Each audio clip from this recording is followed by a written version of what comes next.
ഞാനിന്ന് തയ്യാറാക്കാൻ പോകുന്നത് കായ്പോളയാണ്.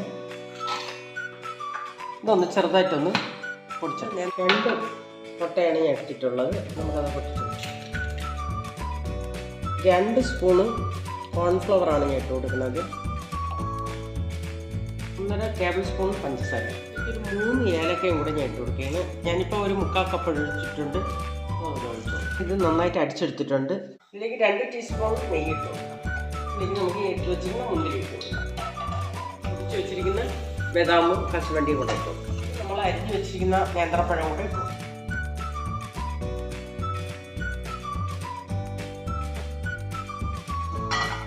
ഇതിലേക്ക് അല്പം നെയ്യ് വെച്ചു, പിഞ്ചുപ്പ്,